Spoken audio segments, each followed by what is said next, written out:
This demonstration is going to cover the UpCut saw, or we also call it the cutoff saw. Now the cutoff saw is simply used to cross-cut. So if this is a board, it's just used to cut across the grain. We don't want to rip, we don't want to cut with the grain this direction. The blade's not made in such a way to rip, it'll jam and doesn't give you a very good cut anyway. The UpCut saw works with air. Now of course it's plugged in, but we have to have air attached to the saw. The blade is located below the table, down here. Now when I hit the pedal on the floor, an air pressure, a pneumatic pressure, will bring the blade up and cut the board off to the dimension that you've already preset on here. So some other features about the UpCut saw.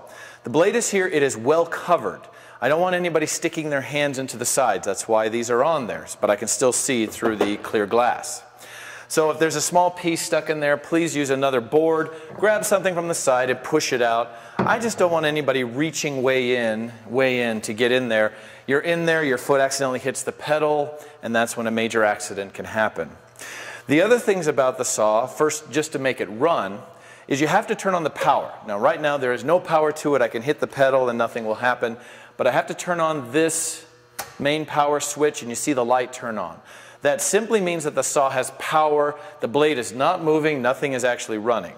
Now there are two stops. Now when you're done, you'll press a stop and the stop button stays in. It's a sticky switch.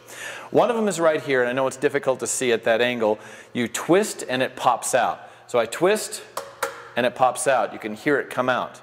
Now a lot of students forget that there's two of them. There's another one right here on the front. If you're not careful and you're using the machine, you can bump it with your hip and it's in, and all of a sudden you're hitting the on button, it's not working, you can't understand why. Check this stop. Twist, pops right out, and it should turn right on. And now you're ready to cut. But of course, please make sure that that blade is running at top speed before you hit the pedal. I'll demonstrate what happens when you jam the blade by accident and how to fix it, and I'll do that in just a few minutes. The next step is we're going to set the dimension on the console right here. All you have to do is turn it on. The little button looks exactly like an on-off switch for your computer, and right now it's telling me I'm at 12 inches exactly. It's a very simple console to use. If I want 15, I simply press 15 start, and the thing moves, the stop moves down to 15 inches. If I want, say, 20 and a half, most people know that that's 0.5, 20.5 start, and now I'm at 20 and a half. Now, if you need a dimension that is difficult, say 19 and 3/16, and I don't know the decimal of that, I can put in fractions. 19, you have to press inches, and then 3/16 is just 3/16, and it will find 19 and 3/16. In addition, right behind it, on the wall here, there's all of the equivalent decimals to fractions. So if you really need to know a decimal, it is written on the wall right behind. But now that we've got it set, now we're ready to cut. The shortest board that the UpCut saw will cut is 2 inches, so it's only about this long. And again, that reminds you of that you have to push that little piece out. I don't want you reaching in for it. The widest piece that I can cut is 12. So I can cut wood, you know, about this wide, maybe even a little bit wider. It'll slice right through it, no problem. So some of the wood has defects, and you want to watch out for them. This one especially has a large crack all the way down to here. Now, when you cut it off, you want to make sure just to go to the base of the crack. I have an extra 10 inches or so on this piece of wood that shouldn't have come off with it. It may have been an end piece that somebody was cutting. But nobody wants the crack. So if you find a board like that in there, simply we can just throw it away. I don't want a crack in my boards, and I'm sure you don't either. The other thing is, when you pull boards, long ones, out of the back, you're going to find that most of them have paint on the end. Blue, black, brown, depending on what wood or when it was harvested. Look for defects. First, I have to cut off the factory end. This isn't square. There's always cracks in the end, even if they're tiny. This one also has a little bit where the tree was round and it kind of was the edge here. It's also a little bit blue. So I want to cut off about that much. You don't really have to measure. I can eyeball it. So simply put it in the machine and guess. That's about where I want to cut. Now when I put boards in here, make sure it's pressed up against the fence. Now this particular board has a big bow in it. That's okay. It's a rough cut. So we press it up against the fence, even though it's not tight down here. It is where the blade is, and that's what's important. We'll turn on the machine and make our first cut. I'm not using my measurement. Make sure your safety glasses are on. Turn it on, and then you just hit the pedal. Okay? Press the board out of the way. That piece is junk. It's too short to do anything with. Now I can move it down to where I want my cut to be, and again, press it back against the fence and cut again. Turn it off, and there's my piece. And if I take a tape measure, it is exactly 19 3/16, exactly what we wanted. Now, if I need to cut multiple boards, I'll leave it running, move it down, cut, and continue doing that until you have enough. So when everything is shut down, then we can pull the board out. If there's a student right behind you that needs the board, then of course just leave it and they will continue cutting. But if not, please put the long boards back in the lumber room. I don't want you to lean it against here and it'll get in the way. If it's short enough, like this one, make sure if it's scrap, go ahead and put it in the right bin. We have maple, alder, oak, and make sure it's in the right place because some students don't know the difference between the types of woods. Now this machine, when you cut, if I say cut a 12-inch long piece, the first thing that you need to do here is rough cut. Rough cut simply means you're adding 1 inch to your length. So if I needed 19 3/16, I would have done 20 3/16 and simply cut that inch. The reason we do that is because it leaves me room to make the board square, which we're going to demonstrate in the next couple of machines called the squaring procedure. Right now it's rough cut. I don't have a good edge on either one.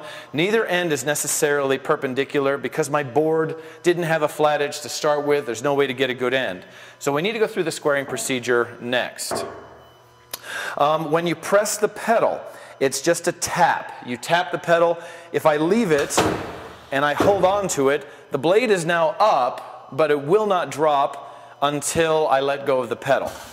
So now it can complete its cycle. Now the most common accident that students have is they forget to turn on the blade. With a lot of other machines running, including the air compressor, it's difficult to hear if the blade is actually on. So let's say for a minute I put my board in, forgot to turn on the blade, and I hit the pedal. Now, the worst thing that students can do is turn it on. The reason is because the blade is in the wood. It's stuck in there right now. If I try to turn it on now, it can't move. So the belts inside will start to wear out. The motor will start running, but the blade can't. So the belt connecting those two will wear out. You'll probably smell melted rubber from the belt. So how do we fix it? Well, first of all, on the test, the actual safety test will say, what do you do when you get a jam? Just tell the instructor. Here's how you do it. We need to relieve the air pressure. Right now, air pressure is holding that blade up. We do that by turning off these two switches below the main switch. Turn it counterclockwise, and the blade will drop back down. The problem is now this is really heavy. I have to pull the board out of the way. So I have to lift up on this a little bit and pull this out. And it's very heavy. You may need 2 people. Once the piece is out of the way, then I simply turn the air back on again. The blade will now do a complete cycle and you're back in business. Turn it on and now you can cut just fine. But please, please, please remember, the worst thing you can do is when you get a jam is to say in your mind, oh, I forgot to turn it on. I'll turn it on now, because you're going to ruin the belts that connect them. So this machine is great for rough cutting and exact cutting end grain. When you cut, as you can see, you get a lot of sawdust all over. If we end up with a large pile of sawdust over here, if I put my board on top of a large pile of dust, you'll end up with an angle. Now my blade will cut, and it'll cut crooked, just a little bit. It'll make it even harder to square your board. So keep it clear. Just quick blow it off, and you're good. That's all you've got to do. Now the table is clear enough to give you a good cut. The console here will work without the blade running, which means you can set it and then people will just hit the pedal. You need to go through the whole list to make sure the blade is on first. Once that's running, then I set the machine. That just ensures that I don't make the simple mistakes of jamming the blade. When you're finished, if you have any scraps, make sure they go in the proper bin, but I did want to show you this piece was a cutoff. You can see the knots. Some student wanted to make sure they didn't have a defect, but they put it in the scrap bin. It's too short. I put right here, no piece is shorter or narrower than this. It's much too short. Any shorter than 10 inches long and I can't run it through my planer, my jointer, my wide belt sander, it's no good. I can't mill this piece down. Also, any piece narrower than 1.5, which is a face frame, which we're going to make a lot of those, I really can't use it. I don't have much of a use for it. So anything shorter than this or narrower than that, throw it away. There's no reason to keep it in the shop anymore. Clean off your bench for the next student, and then you'll be all set for the next demonstration.